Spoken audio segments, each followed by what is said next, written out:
Halo, ini dengan Buce. Saat ini saya berada di rumah Pak Panglima Angkatan Udara wilayah 3. Ya. Pak Atsar, silakan perkenalkan Pak. Halo, saya Marskal Muda TNI Ashar Aditama. Saat ini saya sebagai Panglima Komando Daerah TNI Angkatan Udara 3 yang bermarkas di Biak. Dan saat ini saya punya tamu yang sangat spesial. Beliau sudah kenal saya cukup lama. Kita banyak berdiskusi dan banyak berbuat untuk Indonesia dan Amerika. Ya. Nah, mungkin Pak Asar bisa kita ngomong agak besar sedikit suaranya.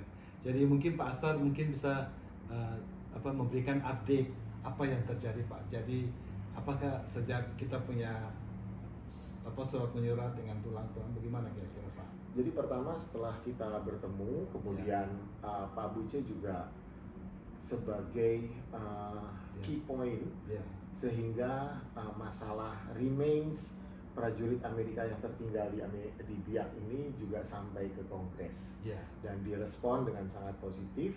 Akhirnya perwakilan dari US Embassy, itu Lieutenant Colonel Tyler, datang ke sini dan untuk membawa remains dari fallen heroes-nya Amerika, dan itu sekarang sudah dalam proses gitu ya. Dan banyak sebetulnya setelah itu apa yang terjadi di Biak akan diceritakan nih. Secara kebetulan jadi 2 minggu kemarin itu ada 5 orang dari Amerika. Ada Dr. Alex dari DPAA. Itu jadi di Hawaii, dari Hawaii. Jadi memang itu agensi yang menangani tentang missing in action sama prisoner of war. Gitu ya. Jadi mereka punya data yang sangat lengkap. Dan memang pada saat data-data itu dikonfirmasi, akhirnya ketemulah bahwa Doktek ini ternyata orangnya selamat, atau Doktek ini orangnya masih hilang. Jadi Doktek yang tek-tek itu ada yang selamat juga? Ada. Jadi beberapa yang kita temukan, kemudian kita konfirmasi dengan database yang ada di DPAA, ternyata ini orangnya selamat, dia pulang ke Amerika, dia meninggal tahun sekian, dan dimakamkan di mana, itu ada. Gitu. Jadi memang datanya sangat lengkap. Nah, sebetulnya juga karena kebetulan saya hobi menyelam, akhirnya banyak sekali hal-hal menarik sisa-sisa Perang Dunia Kedua. Baik itu pesawat, tank, kemudian alat-alat berat, bahkan sampai dengan untuk kapal untuk mengangkut pasukan, itu ada semua. Dan itu semua tertinggal di perairan Biak, termasuk bahan peledak. Gitu ya? Nah, jadi karena kami menyenangi hal itu, sehingga kami juga eksplor ke tempat-tempat lain, dan ternyata masih banyaklah jasad prajurit-prajurit Amerika yang belum kembali ke keluarganya. Nah, sehingga memang hal ini itu adalah common language-nya militer. Karena sama-sama personil militer, kemudian tentunya ini kan orang-orang yang dirindukan oleh keluarganya, kalau memang jasadnya bisa kita kembalikan ke keluarganya. Dan itu memang setelah sekian puluh tahun mungkin sudah terjadi deformasi, ataupun kita harus cek betul DNA-nya. Nah, itu sekarang proses verifikasinya sedang dilakukan. Kira-kira dari informasi dari Pentagon, ada berapa prajurit Amerika yang masih ketinggalan? Yang masih hilang di Biak itu kalau saya tidak salah 41 orang. 41 orang Pak. 41 itu yang belum ditemukan. Jadi itulah yang menurut kami, ketika kami punya informasi, dan informasi itu kan semua dari masyarakat. Nah, masyarakat pernah bilang bahwa di sini ada kuburannya, atau di sini ada peninggalan apa. Nah, itu yang kami tindak lanjuti. Dengan memberikan informasi ke DPAA, dia confirm bahwa ternyata ini termasuk yang hilang. Nah, akhirnya kita evakuasi dan kita kirim kembali. Jadi 41 kurang 2 karena jadi 39 karena 2 sudah kita bawa. Dan yang ada Bapak punya informasi mengenai tulang yang saya ketemukan, yang saya sumbangkan ke SMA 1? Kira-kira ada informasi Pak? Baru saja saya mendapatkan informasi bahwa itu ternyata sudah simpan Masih ada, masih biasa, Pak? ada. Di Jadi besok rencananya kita verifikasi, gitu. kita lihat lagi kalau memang itu Benar itu. benar, ya tentunya kita akan hubungi pihak Amerika lagi. Karena memang setelah tanggal 15 Juni 2026, Menteri Pertahanan Republik Indonesia dengan Menteri Pertahanan Amerika sudah ada kerjasama khususnya untuk repatriasi jasad-jasad prajurit Amerika yang tertinggal di Biak. 15 Juni, Pak. Yes. Jadi memang sudah di-acknowledge oleh Negara. Panglima, oleh negara ya. Ya.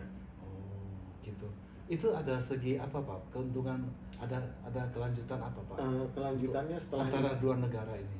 memang surprise bagi saya, 5 orang itu mereka datang ke Indonesia hanya untuk memberikan sebuah apresiasi penghargaan dari pemerintah Amerika kepada saya. Oh, gitu. Saya sangat surprise. Maksudnya saya tidak Mengharapkan. expect sampai dengan sejauh itu. Oh, Sehingga mereka pada saat mau datang itu mengkonfirmasi betul apakah saya ada di Biak, iya. apakah saya belum pindah, Iya. dan banyak sekali konfirmasi. Saya sampai heran, ini ada apa? Iya. Oh, rupanya dia memang secara officially atas nama pemerintah Amerika memberikan satu penghargaan, dan saya surprise. Nah, itu saya pikir sudah sepatutnya. Sebab saya mengetahui dari Pak Asar juga. Selama ini belum pernah ada yang mau mengangkat hal itu, saya kira ya. Oh, itu saya nanti bisa postkan nanti sekalian nanti itu Pak Asar ya. Dia punya ini. Nah, terus setelah itu kebetulan sekitar 4 bulan ya atau 3 bulan yang lalu itu kan terjadi ledakan besar. Ya, ya. Ledakan besar yang diakibatkan oleh bahan peledak sisa Perang Dunia Kedua. Ya. Nah, sehingga pada saat itulah saya memberikan komunikasi berupa surat Ya. ke pihak Amerika, karena saya tahu bahan peledak tersebut adalah Punya propertisnya Amerika. Nah, menurut hukum internasional, khususnya Konvensi Jenewa, Iya. protokol 1 dan 2 tentang armed conflict. Nah, di sana ada sebuah klausal, sebuah pasal yang mengatakan bahwa sisa perang Ya. itu juga menjadi tanggung jawab, antara lain adalah tanggung jawab pemiliknya. Oh. Nah, pemiliknya ini kan tentunya Amerika. Ya, memang saya tidak meminta secara langsung, tetapi saya pikir yang penting adalah edukasi. Mitigasinya diawali dari edukasi, sehingga kemarin kita membuka atau mengadakan sebuah seminar yang melibatkan praktisi-praktisi yang mencari yang memang hobi di laut. Karena kan propertisnya itu adanya di laut. Dan kalau di daratan itu relatif kecil lah. Gitu ya? Ya, jadi memang secara data dari BPAA itu jutaan. Hah? Jutaan bahan peledak ini. Di laut? Di laut Biak. Hah? Di sekitar kita. Kenapa bisa gitu, Pak? Ya, Apa ini menurut terjadi? sejarah. Ya. Dan saya juga hanya berdasarkan literasi yang saya baca bahwa pada saat itu tuh pemerintah atau militer Amerika Ya. itu memang banyak membuang bahan peledak, kemudian pesawat, truk, karena mungkin ada pertimbangan taktis di lapangan pada saat itu. Ya.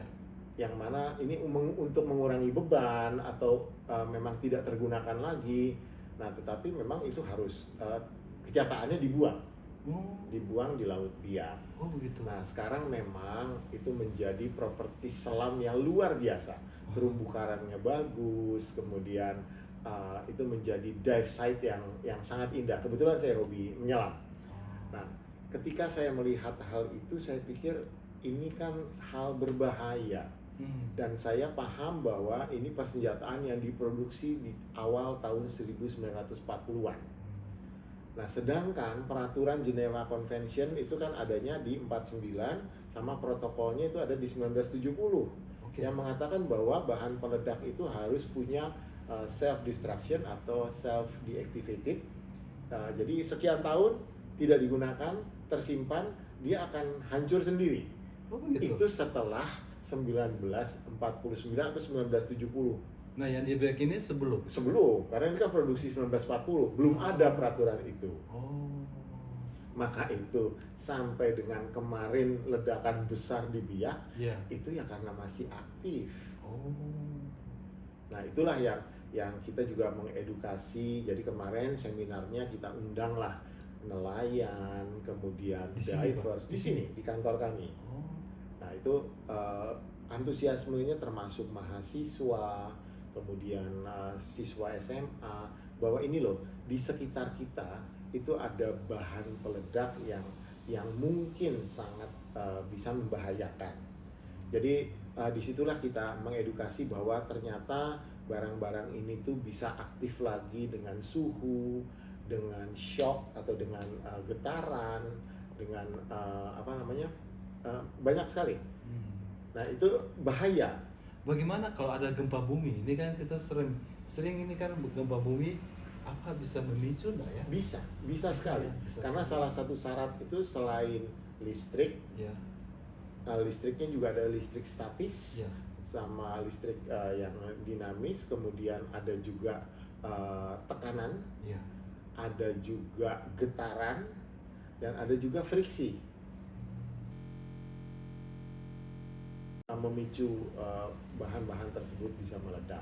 Nah, sehingga karena kami paham bahwa militer Amerika ini punya pencatatan yang rapih Ya. dan lengkap. Ya. Jadi kemarin itu dibilanglah bahwa di titik A, di koordinat A, mereka membuang sekian ribu bahan peledak. Oh, ada catatannya. Ada.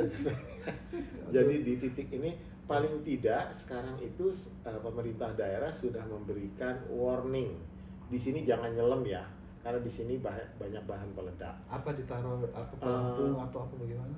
Sekarang belum, tapi kami para divers itu sudah punya petanya bahwa jangan ke tempat-tempat itu. Karena biasanya bahan peledak itu kan di antara bahan peledak ada yang bocor.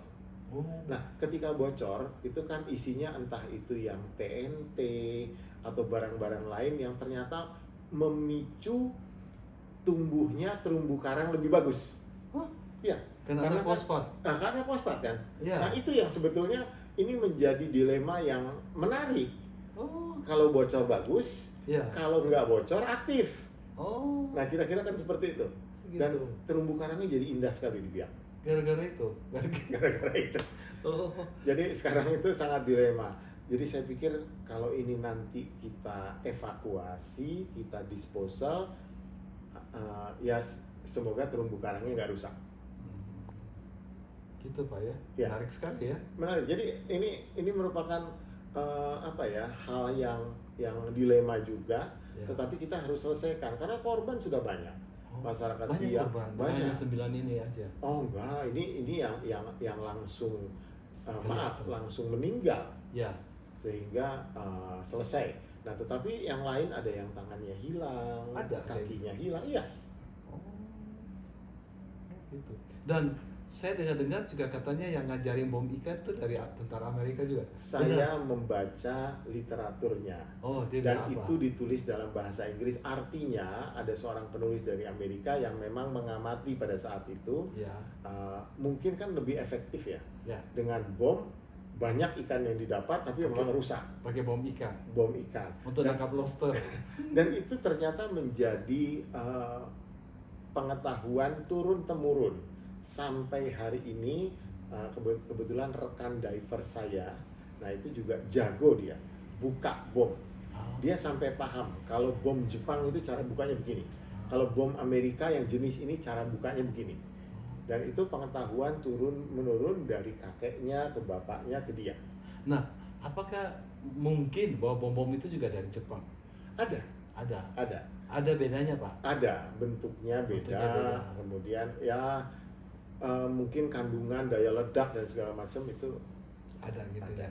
Nah, saya dengarkan besok ada dari kedutaan Jepang ke sini Pak ya. Akan ketemu Pak Asar ya. Iya. Apakah itu akan dibicarakan juga? Ya, karena kan ini kan battlefield-nya ya. Oh gitu. Battlefield-nya ada korban dari Amerika, ada korban dari Jepang. Ya. Kami juga, mari kita bayangkan di tengah rumah kita itu ada mayat atau ada tulang belulang yang berserakan. Ya. Kan nggak nyaman. Ya. Dan kebetulan tulang belulang itu ada yang punya. Ya. Nah, sehingga kita mengundang yang punya itu, Untuk tolonglah dibawa, Hmm. karena ya kan kita tidak nyaman. Dan begitu pula dengan peninggalan-peninggalan yang lain seperti bahan peledak, itu ya silahkan diambil. Apakah tanggapan dari pemerintah Jepang juga seperti pemerintah Amerika menurut Pak Asar? Sama juga. Mereka ada badan khusus juga. Ada memang kalau sekarang kan semenjak Perang Dunia selesai itu Jepang menjadi pasukan bela diri ya. Ya. Jadi di sana kan nggak punya kementerian, saya nggak tahu ya. Tapi kementerian yang menangani ini Kementerian Kebudayaan. Malah Kalau kebudayaan. Jepang, iya. Jadi besok itu ada perwakilan dari Kementerian Kebudayaan Jepang yang memang menangani khususnya masalah tentara atau remainsnya prajurit Jepang di sini. Oke, ya. Wow, menarik sekali. Jadi ternyata banyak yang kita bisa dengar cerita dari sini ya. Kira-kira berapa yang meninggal Pak orang Amerika di sini? Kalau data pastinya sih ratusan ya. Ratusan. Karena kan memang pada saat Amerika mendarat di Biak, itu kan ada sebuah literatur juga mengatakan bahwa mereka landed peacefully karena tidak ada perlawanan langsung pada saat itu. Ya. Jadi mereka sudah sampai di pantai Parai, kemudian masuk secara berlahan-lahan, dan pada saat itu kan tentara Jepang mungkin sudah logistiknya sudah kurang, jadi mereka ada di gua-gua. Ya, di Parai. Di Parai. Nah, gua-gua di sana dan memang dibombardir, kemudian diserang, dan ya kan ada fakta yang ternyata di gua Jepang tuh banyak sekali tong bensin. Ya. Nah, berarti kan dulu ada bensin yang dilempar ke sana dan dibakar. Oh. Kira-kira. Jadi tujuannya tumpang itu untuk dibakar gitu. Ya, dan di dalam situ ada 3.000 prajurit Jepang. Di dalam gua Jepang gitu. Di dalam gua Jepang. Yang di Parai juga Pak. Ya. Karena kebetulan teman saya Bandang kasih itu foto-foto, ada lihat Pak? Ya. Foto-fotonya. Jadi dia cerita kalau ada prajurit Jepang sembunyi di Parai gua-guanya untuk nangkapin prajurit Amerika gitu. Saya kira kayak gerilya gitu. Ya. Jadi terus di lubangnya tuh ada bekas punggungnya, mungkin dia bersender situ masih ada dia punya itunya, remainnya di gua di Parai. Bapak pernah lihat ke sana? Pernah. Bagaimana? Dan kemarin itu kita explore ke mungkin kantornya. Itu ada di Gua Inomaki. Di daerah Parai juga. Tapi memang dia tidak connected dengan yang Gua Jepang. Iya. Itu enggak. Jadi jauh sekali. Itu jauh Jepang dengan Parai, Pak. Itu forward controlnya di sana. Karena dari sana kita bisa lihat pantai. Dan jangan dari situ, ya?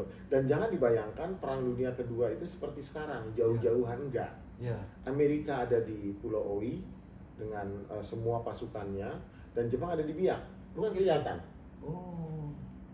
Oi dengan bisa kelihatan. Iya, dan perangnya itu antara dua pulau itu. Oh, jadi antara ini banyak ini. Antara kita dengan Oi ini. Iya. Jadi sedekat itu. Sedekat itu ya. Ya mungkin zaman itu ya dengan teknologi yang ada ya perangnya cuma jarak dekat seperti itu. Nah, Pak Asar juga ada curiga bahwa pesawat itu kemungkinan punya suami Ibu Mega yang itu. Oh, itu gimana? Saya belum terverifikasi. Belum terverifikasi ya. Beliau juga belum tahu di mana itu. Karena memang kan bentuknya itu pantai, kemudian reef, dan ini dalam sekali. Dalam sekali. Jadi kita perlu peralatan lain lah untuk bisa memetakan. Jadi yang kita temukan di Pulau Nusi itu ya jelas pesawat Amerika, kemudian kita juga heran berdekatan dua pesawat. Kan nggak mungkin pesawat itu sengaja mendaratkan atau tabrakan atau terjadi apa pada saat itu kan.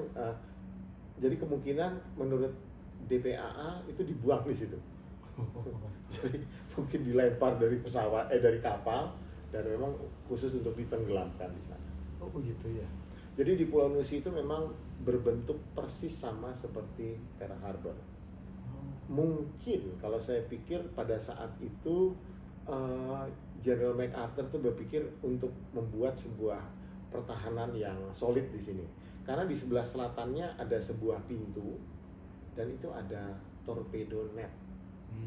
Jadi ada netnya. Ya memang sekarang sudah hancur, tapi jadi tempat menyelam yang luar biasa karena bagus sekali. Jadi torpedonya itu berjajar sejauh 2.700 meter. Jadi Ada torpedo begitu? ya, jadi torpedo net. Oh. Jadi dia tuh net seperti ini, seperti jaring, Iya. tapi di bawahnya itu bahan peledak semua. Aduh, jadi kayak ranjau. Persis. Ranjau ya? Ya.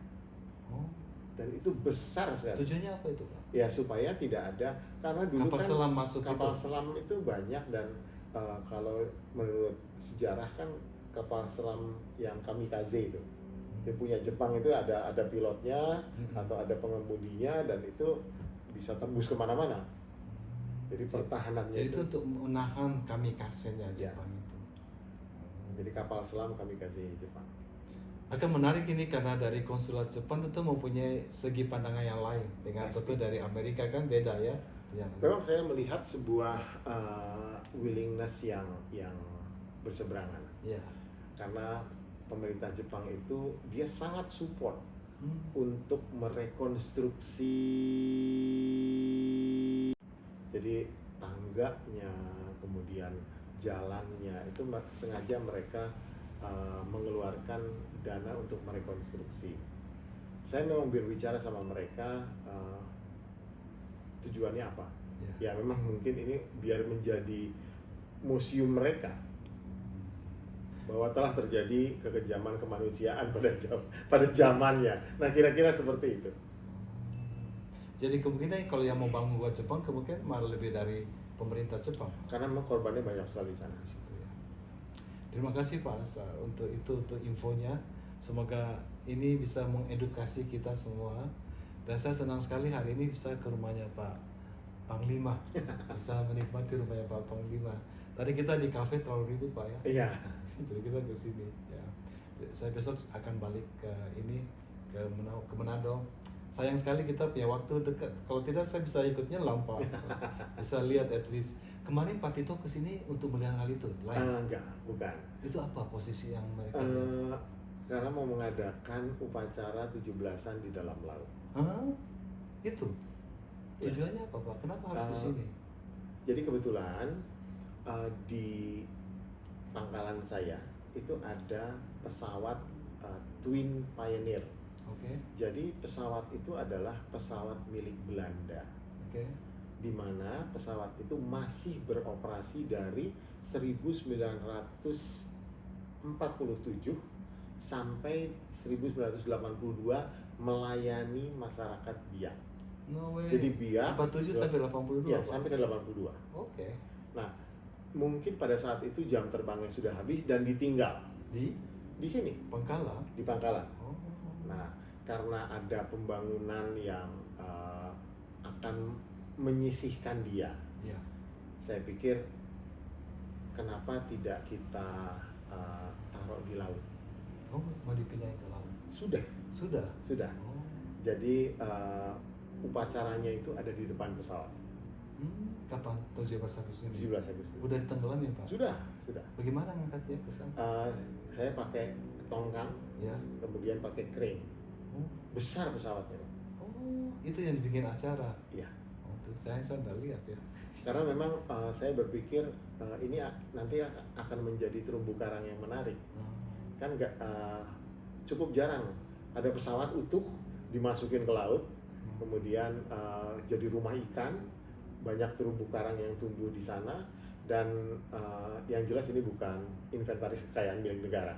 Ini kan punya pemerintah Belanda dan saya juga sudah bersurat ke kedutaan Belanda dan dia bilang bahwa ini sudah dihapus dari kekayaan milik pemerintah Belanda. Jadi is okay. It's okay. Akhirnya saya masukkan di laut dan itu menjadi cerita bagi divers di dunia. Dan ada dari Rusia datang cuma buat menyelam di sini. Memang saya pikir dengan keindahan laut di Biak ini kita harus bisa mengkreasikan agar menjadi yang pertama museum Perang Dunia Kedua bawah laut. Interesting. Ini harus jadi YouTube yang lain Pak ini nanti. Ini lain ceritanya. Ya, Macam- jadi kebetulan teman-teman di kantor kami juga senang nyelam dan kita mengeksplor. Dan kadang kalau ada barang baru kita tandain dan kita expose lewat media sosial, dan itu alhamdulillah mendatangkan wisatawan yang kami tidak sangka-sangka. gitu ya. Jadi kita dihubungi di Instagram, dia nanya ini ada di mana, kemudian apakah kita bisa menyediakan tabung buat selam, dan itu kan sebetulnya devisa buat Iya. dia, buat Indonesia. Nanti kalau sudah jadi Pak itunya nanti bisa dikirimkan ini kita expose. Iya. Gitu maksudnya. Jadi saya ada lihat juga di Donggala. Kemarin waktu saya ke Donggala, saya ditemani sama Bupati Donggala untuk nyelam, untuk snorkeling. Itu Pak Buce ini lihat ini ada sepeda, ada beca, ada ini. Jadi kita nyelam lihat ada becanya, ada ini. Ya, nanti ini interesting. Dan Pak Buce harus lihat, ini ada pesawat di ada dalam. pesawat, nah itu masih. Dan saya berpikir juga begini, kan cukup banyak bangkai-bangkai pesawat itu yang mungkin tidak bisa dipakai lagi. Ya, Dan bisa dibayangkan kalau kita preserve di dalam air, itu akan menjadi rumah ikan, Ya. akan menjadi terumbu karang, ya. dan akhirnya saya masih ingat waktu saya kecil, becak-becak di Ya, Pulau Jakarta itu Seribu, kan. Pak Harto waktu Yes. itu, saya tahu masih ingat Dan di juga. situ saya terinspirasi bahwa benar ya, ketika ada metal kemudian masuk ke dalam laut dengan kadar garam yang tinggi, itu akan menjadi terumbu karang yang bagus. Kebetulan saya kan memang bisnis koral, jadi saya tahu juga. Jadi sebenarnya koral itu bisa tumbuh di media apa aja, Pak. Ya. Karena di Amerika juga akuarium-akuariumnya ditumbuhkan di plastik gitu. Tentu semen, terutama logam. Jadi memang makanya waktu itu becak saya tenggelam, saya pikir bikin polusi jadi karat tua gitu kan. Ternyata itu bisa jadi rumah karang memang ya. Karena bentuk rongga-rongganya jadi bisa seperti goa-goa gitu. Ya. Ya, terima kasih Pak Asar untuk informasinya. Moga-moga ini bisa mengedukasi kita semua. Terima kasih.